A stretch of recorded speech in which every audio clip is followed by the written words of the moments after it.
سفر المظفر کے حوالے سے بہت ساری غلط فہمیاں یہ ہمارے معاشرے میں موجود ہیں۔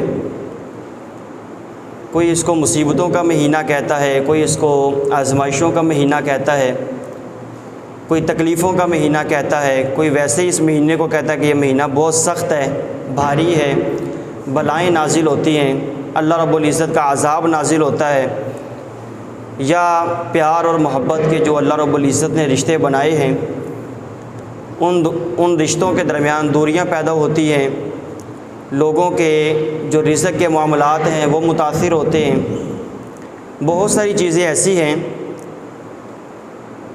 جن کا تعلق لوگوں کے وہم، گمان اور ذہن کے مطابق سفر المظفر کے ساتھ ہے۔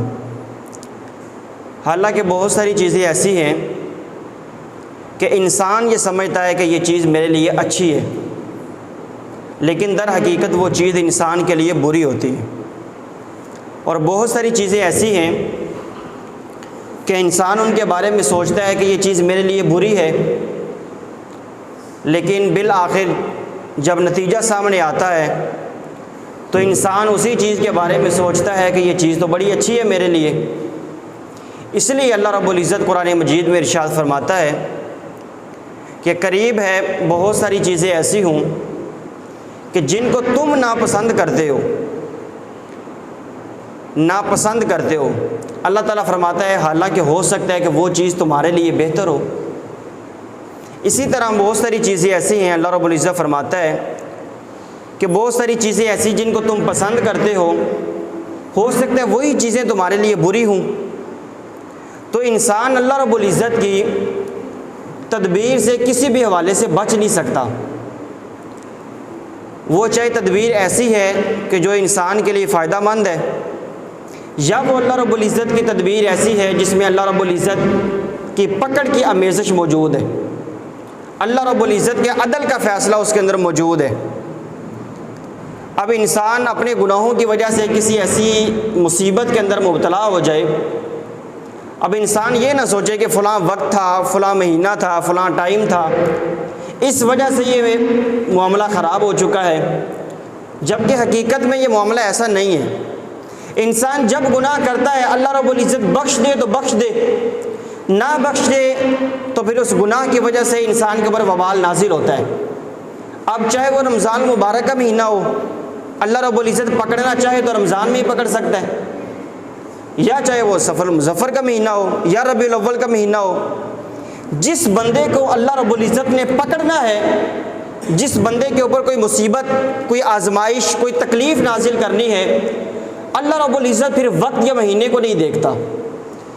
جب اللہ رب العزت نے پکڑنا ہے تو پھر اس بندے کو پکڑ ہی لینا ہے۔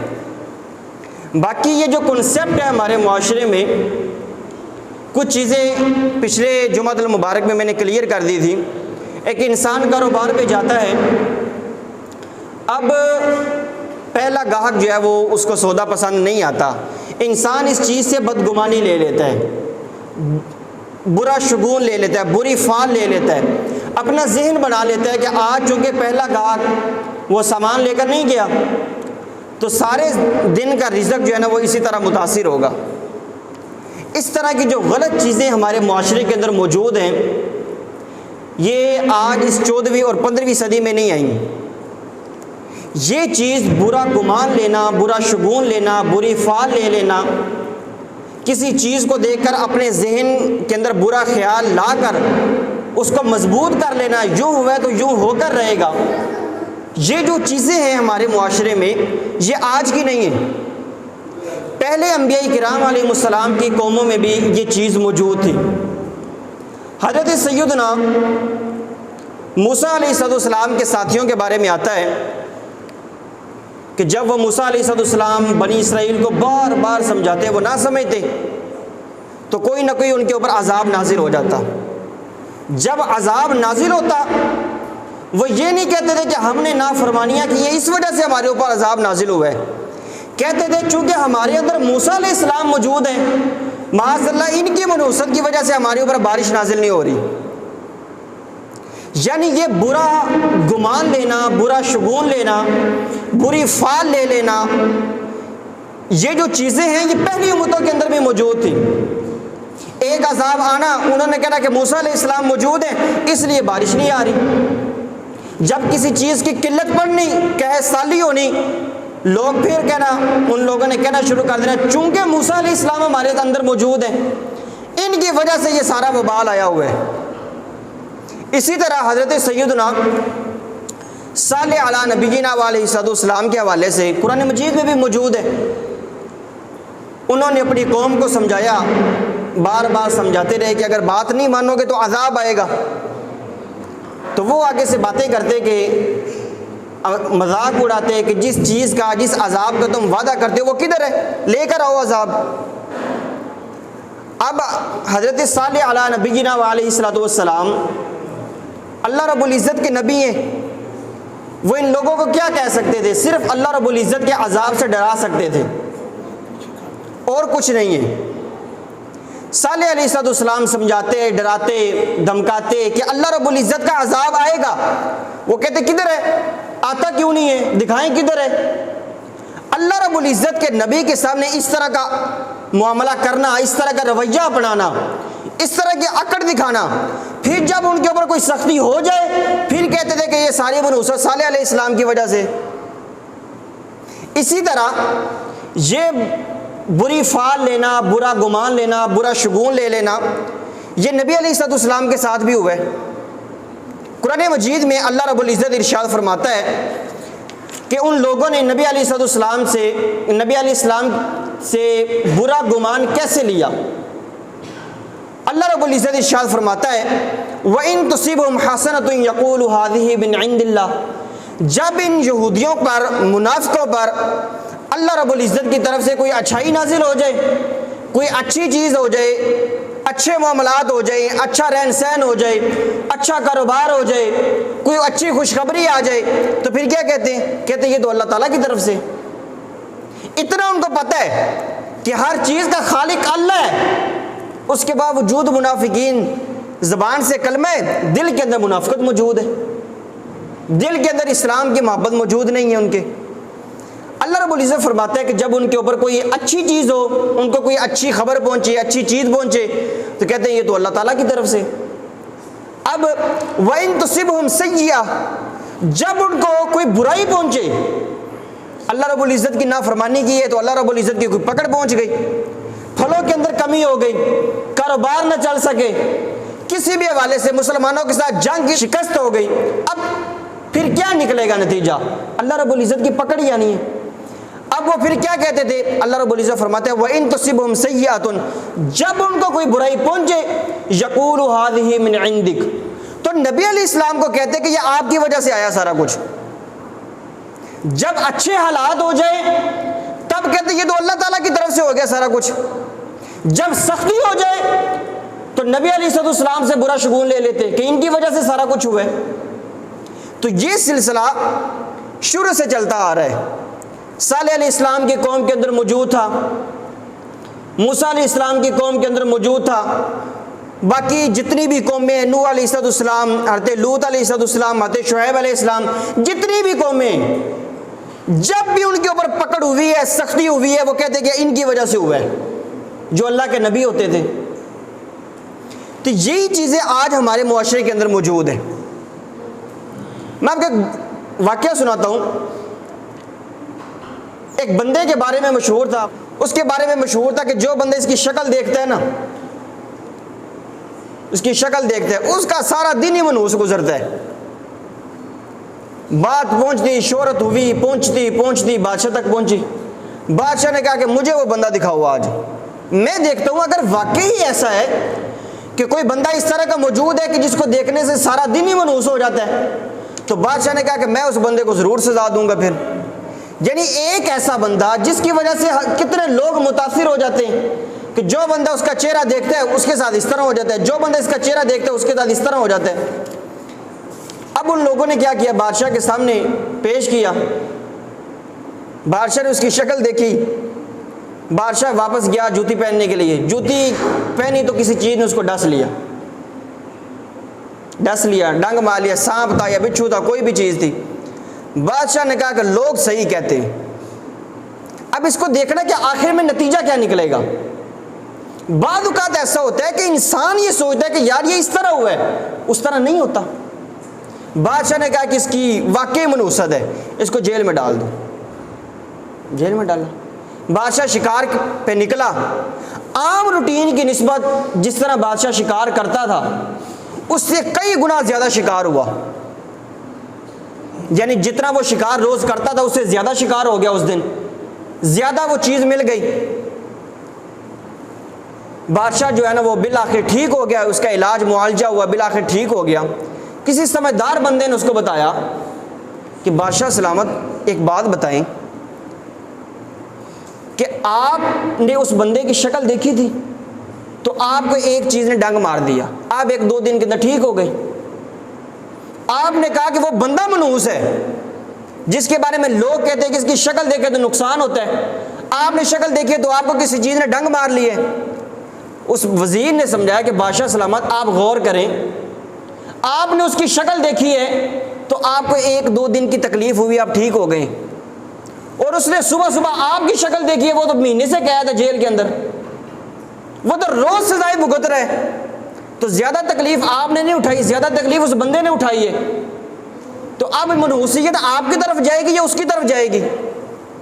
یعنی آپ نے شکل دیکھی ہے تو 2 دن کی تکلیف پہنچی ہے، اس نے آپ کی شکل دیکھی ہے وہ بیچارہ مہینے سے عذاب کے اندر مبتلا ہے، تو منحوس آپ ہے یا وہ بندہ ہے؟ یہ چیز بادشاہ کو سمجھ میں آ گئی کہ جو انسان گمان بنا لیتا ہے نا کہ یار یہ اس طرح ہوتا ہے، میں نے یوں کیا تو یوں ہو گئے، یہ جو انسان گمان بنا لیتا ہے اس چیز کا شریعت کے اندر کوئی اعتبار نہیں ہے۔ دین اسلام کے اندر امام قرطبی نے لکھا ہے اچھی فال لینے کا، اچھا گمان لینے کا یہ حکم ہے۔ مثال کے طور پر میں آپ کو مثال سمجھاتا ہوں۔ ایک بندہ گھر سے مسجد کے لیے نکلتا ہے، رستے میں وہ دیکھتا ہے کہ یار میں نے کوئی گناہ نہیں کیا، عام روٹین میں وہ دیکھتا ہے کہ یار میں جب رستے میں نکلتا ہوں میں لوگوں کو برا بھلا بھی بولتا ہوں، میں گالی گلوچ بھی دیتا ہوں، اونچ نیچ بھی ہو جاتی ہے۔ ایک بندہ گھر سے نکلتا ہے، جمعہ پڑھنے کے لیے مسجد میں آتا ہے، مسجد میں آ کے وہ سوچتا ہے کہ یار میں گھر سے نکلا ہوں مسجد تک، میں نے کسی کو برا بھلا نہیں کہا، میں نے کسی کو گالی نہیں دی، میں نے کوئی اونچ نیچ کوئی معاملہ غلط نہیں کیا۔ اس چیز سے انسان اچھا گمان لے سکتا ہے کہ چونکہ میں اللہ کے راستے کے لیے نکلا تھا، اللہ رب العزت نے گناہوں سے مجھے محفوظ فرما لی ہے، یہ ہے اچھا گمان۔ اس چیز کی شریعت کے اندر اجازت ہے۔ ایک انسان کہتا ہے کہ یار میں رستے میں جا رہا تھا، ایکسیڈنٹ ہوا ہے، میں بچ گیا ہوں، انسان اس چیز سے اچھا گمان لے کہ اللہ تعالیٰ کو میری کوئی نیکی پسند آ گئی ہوگی، اللہ تعالیٰ کی راہ میں دیا ہوا کوئی صدقہ و خیرات پسند آ گیا ہوگا، وہ قبول ہو گیا ہوگا، اس کی وجہ سے اللہ رب العزت نے بچا لی ہے۔ یا بندہ یہ کہتا ہے کہ یار میں نے ہفتہ ہو گیا 5 وقت کی پابندی کے ساتھ نماز شروع کی ہے، اللہ رب العزت نے مجھے بچا لی ہے۔ یہ ہوتا ہے اچھا گمان، اچھا شگون لینا، اچھی فال لے لینا، اس کی شریعت کے اندر اجازت ہے۔ اور جو برا گمان ہے کہ انسان کسی چیز کو دیکھ لے، یہ درست نہیں ہے۔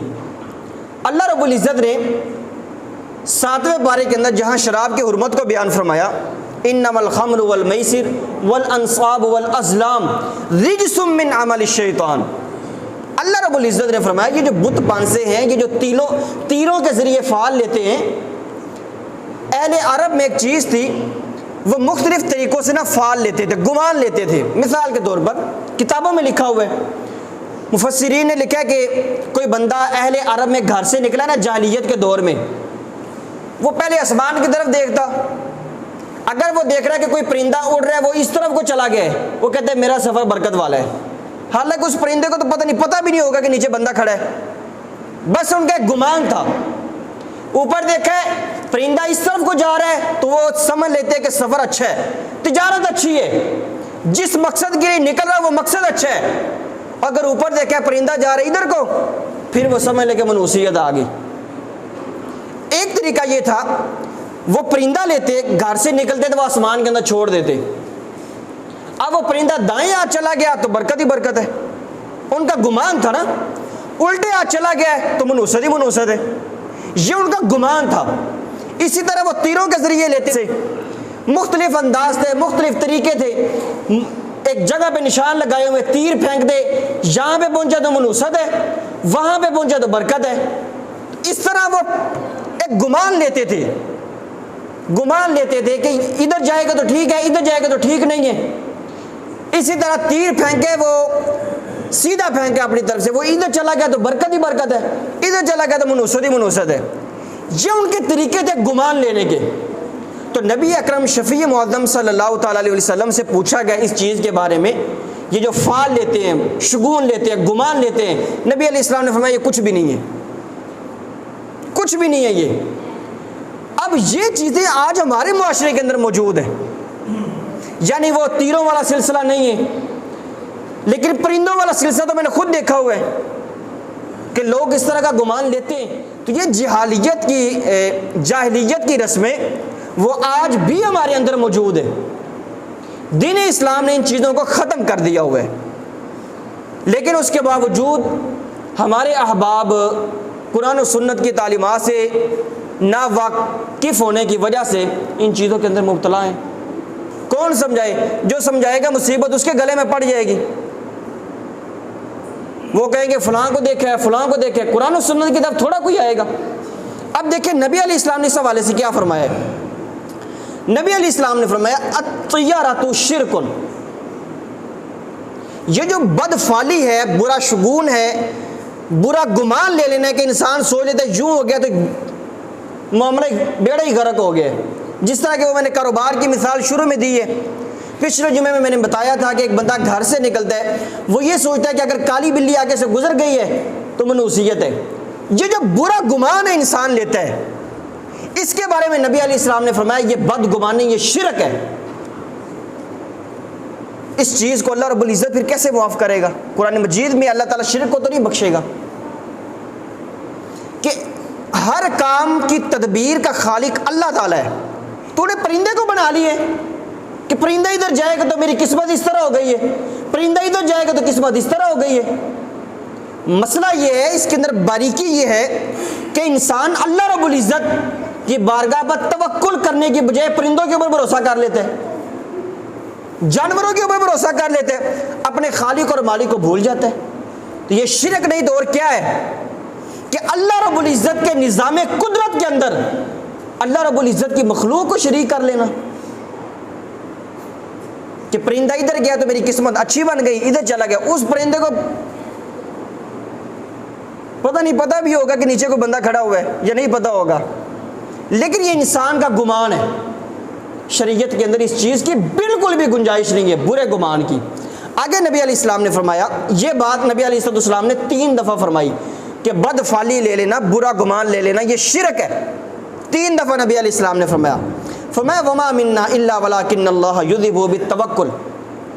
آگے نبی علیہ السلام نے اس چیز کا حل بھی دے دیا۔ انسان ہے نا، دل میں خیال آ ہی جاتا ہے، پھر بھی خیال آ ہی جاتا ہے۔ کاروبار کے حوالے سے انسان باتیں کرتے ہیں، آپ مارکیٹ میں چلے جائیں لوگ اس طرح کی باتیں کرتے نظر آئیں گے، پہلا گاہک مڑ جائے تو کیا ہوتا ہے؟ انسان ہے، دل میں خیال آ ہی جاتا ہے، پھر بھی اس کا خیال یا اس خیال کا حل نبی علیہ السلام نے ارشاد فرما دیے۔ نبی علیہ السلام نے فرمایا ہم میں سے کوئی بندہ بھی جو اس طرح کا خیال اپنے دل میں پاتا ہے، اس طرح کی بات دل میں آ جائے، اس کا حل کیا ہے؟ نبی علیہ السلام نے فرمایا انسان کچھ بھی نہ کرے، ایک کام کرے، اللہ رب العزت کی ذات پر توکل کرے، بھروسہ رکھے اللہ رب العزت کی ذات پر، یا جس خالق نے پیدا کیا ہے رزق کا انتظام اسی نے کرنا ہے۔ نبی علیہ السلام نے فرمایا جو بھی چیز اس طرح کے انسان اپنے دل میں پاتا ہے، انسان اللہ رب العزت کے اوپر توکل کرتا ہے، اس توکل کی وجہ سے اللہ رب العزت اس بدفعلی کو دور فرما دیتا ہے۔ مطلب پہلا گاہک مڑ گئے، انسان نے کہا کہ نہیں یار رزق اللہ رب العزت نے دینا ہے، 1000 گاہک مڑ جائے، انسان کا توکل جب اللہ رب العزت کی ذات پہ اتنا پکا ہو جاتا ہے، میں اللہ اس بندے کے رزق میں اور اضافہ کر دیتا ہے۔ یہ اس حدیث مبارکہ کا مفہوم۔ اب بجائے اس کے ہم اپنے ملازموں کو کوسیں، ڈانٹیں، آپ سے گاہک نہیں مطمئن کیا گیا، یہ جو اس طرح کی چیزیں ہیں یہ ایک مسلمان کو زیب نہیں دیتی ہیں، شریعت کے اندر گنجائش نہیں ہے اس چیز کی۔ ایک دوسری حدیث مبارکہ میں نبی علیہ السلام نے ارشاد فرمایا کہ جو بندہ بد گمانی کی وجہ سے، برے شگون کی وجہ سے کسی چیز سے رک جاتا ہے، مطلب گھر سے نکلا کوئی اس طرح گونچ نیچ ہو گئی, روڈ پہ نکلا تو سامنے کوئی ایکسیڈنٹ ہو گیا, وہ واپس آ جاتے ہیں. نہیں, سفر میں نہیں جا رہا, میرے ساتھ کوئی سختی ہو سکتی ہے, ہو سکتا ہے کہ یہ مجھے تنبیہ ہو. ہر بندہ تو امام اعظم ابو حنیفہ تو نہیں ہو سکتا نا. امام اعظم ابو حنیفہ رضی اللہ تعالیٰ عنہ واقعہ یاد آ گیا. وہ ایک دفعہ وہ جا رہے تھے تو کیچڑ کے اندر وہ پاؤں رکھنے لگے نا, تو پاؤں ذرا سختی سے کیچڑ کے اندر رکھا گیا. وہ کیچڑ تھوڑا سا پاؤں زیادہ سختی کے ساتھ رکھنے سے اچھلا, تو ایک بندے نے کہا کہ او بزرگو, خدا کا کوئی خوف نہیں ہے, قیامت والے دن حساب دینا ہے. امام اعظم ابو حنیفہ رضی اللہ تعالیٰ عنہ بے ہوش ہو گئے یہ بات سن کے. الا تخاف القصاص یوم القیامہ, اس نے کہا بزرگو قیامت والے دن جو بدلہ دینا ہے اس کا کوئی خوف نہیں ہے. امام صاحب جب ہوش میں آئے نا تو شاگردوں نے پوچھا کہ امام صاحب اس میں بھی ہوش ہونے والی کیا بات تھی؟ تو امام صاحب نے فرمایا خدا کے بندے, تجھے تو وہ بندہ نظر آ رہا تھا, مجھے کیا پتہ ہے مجھے یہ غیبی آواز ہو, یعنی مجھے یہ غیبی طور پر تنبیہ کی گئی ہو کہ میں اگر حقوق العباد کے مسئلے میں غفلت کروں گا تو مجھے ہو سکتا ہے کسی غیبی آواز نے متنبہ کیا ہو کہ تجھے قیامت کا پھر کوئی خوف نہیں ہے. تو اب ہر بندہ تو امام اعظم ابو حنیفہ تو نہیں ہو سکتا کہ جو گھر سے نکلے اس طرح کا معاملہ اور واپس آ گئے. اس طرح کا بھائی شریعت کے اندر کوئی کنسیپٹ نہیں ہے. نبی علیہ السلام نے فرمایا کہ جو بندہ بدشگونی کی وجہ سے, برے گمان کی وجہ سے کسی چیز کے لیے نکلا پھر اس سے رک گیا, نہیں کرنا, میرے ساتھ ہو سکتا ہے یا میرے لیے یہ برا ہو سکتا ہے, نبی علیہ السلام نے فرمایا فقد قارف الشرک, وہ بندہ شرک کے اندر مبتلا ہو گئے. آج کتنی چیزیں ہمارے معاشرے کے اندر اس طرح کی موجود ہیں, کوئی سمجھانے والا ہی نہیں. اسی طرح میں آپ کے سامنے کچھ مثالیں رکھ دیتا ہوں. کچھ چیزیں میں نے بیان کر دی تھیں, کچھ چیزیں جو اب بھی دنیا کے اندر رائج ہیں. میں نے آپ کو پہلے بتایا تھا پچھلے جمعۃ المبارک میں, مختلف ممالک میں, مختلف ملکوں میں مختلف قسم کی بدشگونیاں, برے گمان یہ معروف ہیں. یورپ کے حوالے سے میں نے آپ کو بتایا تھا کہ ان کے اندر 13 نمبر یہ منحوس ہے. 13 نمبر کا کمرہ ہی نہیں ہوتا. کوئی 15 منزلہ عمارت بنائی ہے, 12 کے بعد 14, 13 نمبر ہی نہیں ہے. کوئی ہاسپٹل ہے اس کے اندر 13 نمبر کا کمرہ ہی نہیں ہے. کوئی اسٹاف ہے تو 13 نمبر کا کوئی بندہ ہی نہیں ہے, 12 کے بعد 14. امریکہ کے اندر 9/11 یہ دونوں ورڈ جو ہیں یہ منحوس ہیں. ہمارے معاشرے کے اندر میں آپ کو کچھ چیزیں آپ کے سامنے رکھ دیتا ہوں. انسان گھر سے نکلتا ہے, کوئی گھر سے نکلنے کے بعد اس کو کوئی ایسا فقیر مل گیا جو اس کی جان نہیں چھوڑ رہا کچھ لیے بغیر, تو انسان اس چیز کو منحوس سمجھ لیتے کہ صبح صبح ہی ایسے بندے سے متھا لگ گئے. حالانکہ شریعت کے اندر اس چیز کا کوئی کنسیپٹ موجود نہیں ہے. متھا کسی کے ساتھ بھی لگ سکتا ہے, میرے ساتھ بھی لگ سکتا ہے, کسی اور بندے کے ساتھ بھی لگ سکتا ہے. تو کسی نہ کسی بندے نے تو اس فقیر کی شکل دیکھ رہی ہے نا, آپ نے دیکھی ہے اس کی شکل, کیا پتہ ہے وہ آپ سے پہلے 500 بندوں کو اپنی شکل دکھا کے آ گیا ہو. تو ایسا تو نہیں ہے کہ جو بندہ اس کو دیکھتا رہے گا وہ منحوس ہوتا رہے گا, یا جس گلی سے وہ گزرتا رہے گا برکتیں ختم ہوتی جا رہی ہیں. بھائی یہ کچھ بھی نہیں ہے. اسی طرح مہینوں کے, خاص طور پر صفر المظفر کے مہینے کے حوالے سے لوگ بڑی بدگمانیوں کا شکار ہیں. صفر المظفر میں اس طرح کی کوئی مصیبت, کوئی آزمائش, کوئی تکلیف, کوئی بیماری کچھ بھی نہیں ہے. بندے نے بیمار ہونا ہے وہ رمضان میں بھی ہو سکتا ہے, بندے نے بیمار ہونا ہے وہ سفر میں بھی ہو سکتا ہے. صفر المظفر کا کسی قسم کی بیماری کے ساتھ کوئی تعلق نہیں ہے. ایک بندہ کسی سے ایک بندہ کوئی کام کر رہا ہے, اس کام کرنے کے دوران کسی بندے نے مشورہ دے دیا اور بدقسمتی سے وہ کام نہ ہوا, پھر اس بندے کی خیر نہیں ہے کہ تو نے ٹانگ اڑائی تھی, بیڑا ہی غرق ہو گیا سارے کام کا, میں اچھا بھلا کام کر رہا تھا. وہ تو ویسے اس نے 2 لفظ ہی بولے نا کہ یہ یوں نہیں تو یوں کر لے, کر دو آپ اپنی مرضی سے رہیں. تو اس بندے کا کوئی عمل دخل اس چیز کے اندر نہیں ہے کہ اس کے بولنے کی وجہ سے آپ کا کاروبار تباہ ہو گیا, کوئی عمل دخل نہیں ہے. فائر بریگیڈ کی آواز یہ ہمارے پاکستان میں پنجاب کے اندر بھی منحوس شمار کی جاتی ہے. اس کی آواز سنتے لوگ توبہ, استغفار اور کلمہ شہادت پڑھنا شروع کر دیتے ہیں. پتہ نہیں میری باری آ گئی, کچھ بھی نہیں ہے. موت کو یاد رکھنا چاہیے, یہ دین اسلام کا حکم ہے. نبی علیہ السلام نے فرمایا کہ لذات کو ختم کرنے والی موت کو یاد کیا کرو۔ روایات کا مفہوم ہے جو بندہ موت کو جتنا زیادہ یاد کرتا ہے موت اس کے اوپر اتنی ہی آسان ہو جاتی ہے۔ جو بندہ غافل ہوتا ہے پھر اس کو اللہ کا پتہ جائے گا۔ لیکن ان چیزوں کو منحوس شمار نہیں کیا جا سکتا۔ فائر بریگیڈ کو، ایمبولینس کو، رستے میں گزر رہے ہیں، کسی جگہ پہ آگ لگی دیکھی ہے، کوئی ایکسیڈنٹ دیکھ لی ہے، ان چیزوں کا آپ کی قسمت کے ساتھ کوئی تعلق نہیں ہے۔ آپ نے عبرت حاصل کرنی ہے تو کریں، لیکن اس چیز کو اپنے لیے منحوس شمار نہیں کریں۔ اسی طرح یہ لوگ بڑا پوچھتے ہیں، یہاں پر بھی ایک دو بندوں نے پوچھا تھا، رات کو گھر میں جھاڑو پھیرنا، رات کو ناخن کاٹنا، رات کو قربانی کرنا، یہ جو رات کو صفائی ستھرائی جھاڑو پھیرنا یہ لوگوں کے اندر بڑا مشہور ہے۔ عصر کے بعد جھاڑو نہیں پھیرنا چاہیے، مغرب کے بعد نہیں پھیرنا چاہیے، بال نہیں کٹوانے چاہیے، ناخن نہیں کاٹنے چاہیے۔ جب مرضی صفائی کریں آپ، لوگ کہتے ہیں کہ کاروبار اور رزق کے اندر جو ہے نا وہ کمی آ جاتی ہے۔ وہ بھائی دین اسلام نظافت والا صاف اور ستھرا دین ہے، وہ کیسے کہہ سکتا ہے کہ صفائی کرو گے تو رزق کم ہو جائے گا؟ دین اسلام صفائی اور ستھرائی کا حکم دیتا ہے، نظافت کا حکم دیتا ہے۔ اسلام کیسے کہہ سکتا ہے کہ اسلام عصر کے بعد اگر گھر کے اندر کوڑا کرکٹ پڑا ہوا ہے تو نے صاف کیا تو تیرا رزق کم ہو جائے گا؟ کیسے کہہ سکتا ہے؟ جب مرضی ناخن کاٹے جائیں، جب مرضی بال کاٹے جائیں، کٹوائے جائیں، جب مرضی صفائی ستھرائی کی جائے، جب مرضی بستر جھاڑی جائے، کوئی مسئلہ ہی نہیں ہے۔ ان چیزوں کا انسان کے رزق کے ساتھ کوئی تعلق نہیں ہے۔ لوگوں کے اندر مشہور ہے، پھر بھی مشہور ہے۔ رات کے وقت نہانا نہیں چاہیے، غلط مشہور ہے۔ یہ صفائی ستھرائی والا تو ہر گھر کے اندر یہ مسئلہ ہوگا۔ کوئی مہمان آیا ہے، اس کے جانے کے بعد عورتیں مائیاں کہہ رہی ہوتی ہیں کہ اس کے جانے کے بعد صفائی نہیں کرنی۔ کیوں؟ وہ برکت لے کر آئے، صفائی ستھرائی سے وہ برکت ہی نہ سمیٹی جائے۔ یہ غلط چیزیں ہیں بھائی، ان چیزوں کا دین اسلام کی تعلیمات سے دور دور تک کوئی تعلق نہیں ہے۔ یہ دیو مالائی کہانیاں جس طرح ہوتی ہیں نا، اس طرح کے یہ مائی بابوں کی باتیں بنائی ہوئی ہیں جس کے اوپر قرآن یا حدیث کی کوئی دلیل موجود نہیں ہے، لیکن ہمارے معاشرے کے اندر یہ موجود ہے۔ فوتگی کے حوالے سے مجھے ایک دو مسئلے یاد آ گئے۔ کسی کے گھر میں فوتگی ہو جاتی ہے، کوئی بہو موجود ہے، اس بہو کے ماں باپ کو مصیبت پڑ جاتی ہے، روٹی نہیں دی، منوسیت ہے۔ یہ منوسیت آئے نہ آئے اس کا جینا حرام ضرور کر دیتے ہیں۔ ہفتے بعد سوٹ نہ آئے، جینا حرام کر دیتے ہیں۔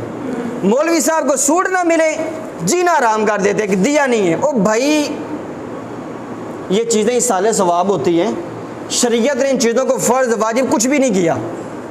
آپ نے دینا ہے تو کسی کو دے دیں، نہیں دینا تو نہ دیں، لیکن اس کے باوجود ہمارے معاشرے میں ایسی چیزیں موجود ہیں۔ کوئی سمجھائے تو پھر وہ اپنی دشمنی مول لے لے، کوئی کسی جگہ پہ سمجھائے لوگ مخالفت کریں گے۔ لو جی اسی جدی پشتی دیکھتے آ رہے ہیں، لوگ کہتے ہیں۔ میں نے ایک بندے کو سمجھایا، اس نے مجھے یہ جواب دیا، ادھر ہی ایک بندے نے جواب دیا کہ ہم تو جدی پشتی یہ چیز دیکھتے آ رہے ہیں، ہمیں تو آج تک کسی نے بھی نہیں سمجھایا۔ بھائی مسئلہ یہ ہے کہ جب آپ ایک چیز پر مطلع ہو گئے، اب آپ کے اوپر لازم ہے کہ آپ اس شریعت کے حکم کو مانیں۔ جب تک نہیں پتہ تھا آپ لوگوں کو تب تک معذور ہے، چلو نہیں پتہ، لیکن آپ کو سیکھنا چاہیے۔ لیکن جب مسئلہ واضح ہو چکا اب کوئی بہانہ نہیں ہے کہ ہم تو 50 سال سے دیکھ رہے ہیں۔ فوتگی کے حوالے سے ایک اور رسم مشہور ہے، جس گھر نے پہلے دن کھانا دیا نا، یہ میری نانی اماں فوت ہوئی نا تو میں نے تب پتہ چلا تھا، اس کے پہلے تو پتہ ہی نہیں تھا۔ تو 40 دن اسی بندے نے روٹی دینی ہے۔ اب یہاں پر یہ رسم ہے تو مجھے نہیں پتہ۔ نانی اماں فوت ہوئی 5-6 سال ہو گئے، تو میں نے مخالفت کی کہ بھائی یہ چیز غلط ہے۔ وہ انہوں نے مجھے جو دلیل دی وہ یہی دی تھی، ہم نے تو ایسے ہی سنا ہے، یہ چیز نہیں ہوتی دلیل۔ ہم پابند ہیں قرآن و سنت کے۔ کوئی بندہ بڑے سے بڑا بندہ بھی قرآن و سنت کی مخالفت کرے گا وہ حجت نہیں ہے۔ آپ پابند ہیں قرآن و سنت کی تعلیمات کے، آپ کسی ایرے گہرے کی باتوں کے پابند نہیں ہیں، آپ مائیوں بابوں کی باتوں کے پابند نہیں ہیں، آپ اس رسم اور رواج کے پابند نہیں ہیں جو جہالت کی وجہ سے معاشرے میں پھیلی ہوئی ہے۔ آپ کے سامنے یا قرآن ہونا چاہیے یا نبی علیہ السلام کا فرمان ہونا چاہیے، بس تیسری کوئی چیز نہیں ہے۔ اس چیز کے اندر نہ تو کوئی فرقہ واریت ہے، نہ کوئی بندہ اس چیز سے ہٹ سکتا ہے۔ جو ہٹے گا وہ اسلام سے ہی جائے گا۔ پھر یا تو نبی علیہ السلام کا فرمان حجت ہے یا اللہ رب العزت کا قرآن حجت ہے۔ جو چیز ان دونوں چیزوں سے ٹکرائے گی وہ چیز ہمارے لیے معیار نہیں بن سکتی۔ بس یہ ایک دو چیزیں سمجھ لیں آپ لوگ، بدشگونی لینا، برا گمان لینا، بد فعلی لے لینا، اسلام کے اندر اس کی بالکل بھی گنجائش نہیں ہے۔ آگے کچھ مثالیں سن لیں۔ جانور ہے نا، جانور، اس کے اندر عقل اور شعور ہماری طرح نہیں ہے۔ مرغا اذان دیتا ہے تہجد کے وقت، اس وقت جب فجر کا وقت شروع ہونے کے قریب ہوتا ہے یا شروع ہو چکا ہوتا ہے۔ ہمارے پنجاب میں یہ کلچر ہے کہ کوئی مرغی اذان دے دے، میں نے خود دیکھا ہوا ہے، یا مرغا بے وقت اذان دے دے، وہ سیدھا پتیلے میں ہی جائے گا۔ برا گمان ہے کہ میاں یہ اپنے وقت سے ہٹ گئے، اب سمجھو مصیبتیں آنے والی ہیں۔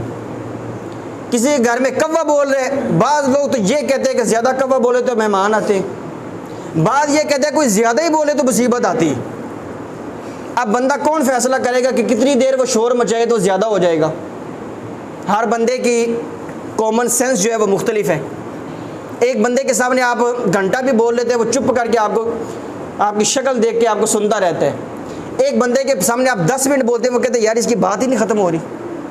تو ہر بندے کی یہ سوچ مختلف ہے، تو کیا ہر بندے کے لیے بنوسیت کا معیار بھی مختلف ہو جائے گا کہ ایک بندہ 2 منٹ کے اندر اک جاتا ہے، اس کے گھر میں 2 منٹ بعد بنوسیت ہو جائے گی، اور ایک بندہ 10 منٹ کے بعد بھی نہیں اکتا تو اس کے گھر میں کدھر جائے گی بنوسیت، کدھر جائے گی؟ تو یہ بھائی غلط چیزیں ہیں۔ اس طرح بلیاں رات کو شور مچاتی ہیں، کتے شور مچاتے ہیں، لوگ بدگمانی لے لیتے ہیں۔ کتوں کے حوالے سے تو زیادہ لیتے ہیں کہ کوئی ڈاکو چوری وغیرہ کا مسئلہ ہو رہا ہے، ایسا نہیں ہوتا۔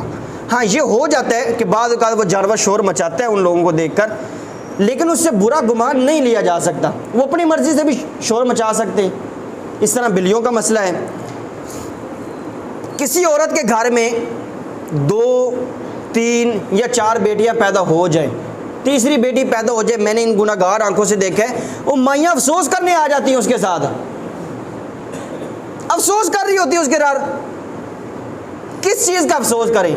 نبی علیہ السلام نے تو اس چیز کی تعلیم نہیں دی کہ بیٹی پیدا ہو جائے تو بندہ اس چیز کو منحوس شمار کر لے، لیکن 2-3 بیٹیاں پیدا ہو جائیں تو لوگ اس طرح کرتے، اس عورت کو منحوس شمار کرتے۔ حالانکہ نبی اکرم شفیع معظم صلی اللہ تعالیٰ علیہ وسلم نے بیٹیوں کی تربیت کے حوالے سے، بیٹیوں کے حوالے سے نبی علیہ السلام نے فرمایا کہ ان کا خیال رکھا کرو، یہ محبت کرنے والی ہوتی ہے، نرم دل ہوتی ہے، میں خود بیٹیوں والا ہوں۔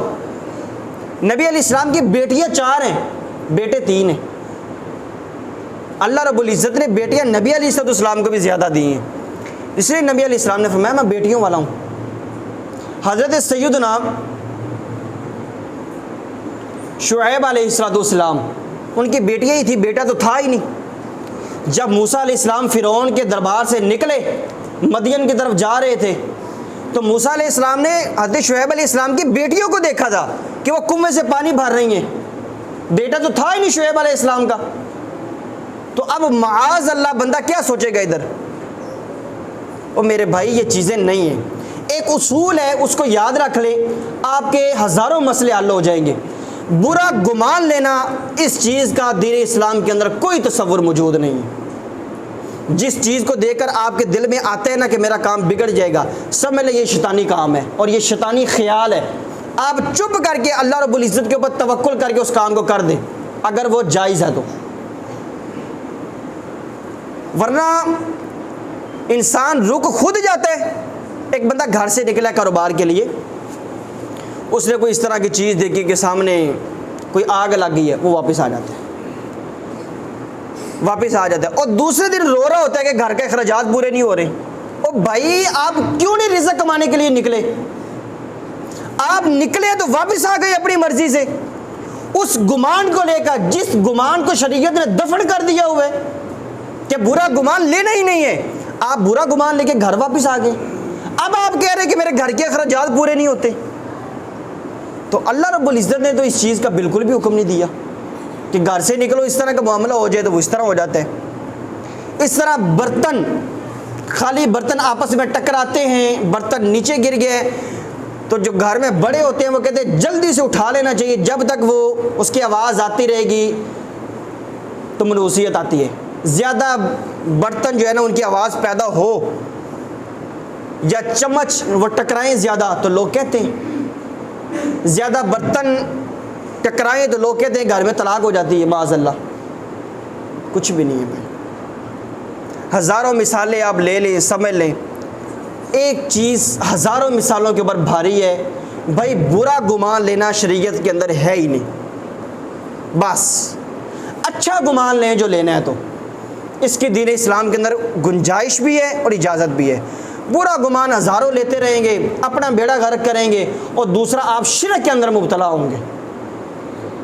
بدگمانی لینا، یہ چیزیں ہیں. اللہ رب العزت ان توہمات سے، جہالت پر مبنی باتوں سے بچنے کی توفیق عطا فرمائے. آمین بجاہ النبی الامین. وآخر دعوانا الحمدللہ رب العالمین.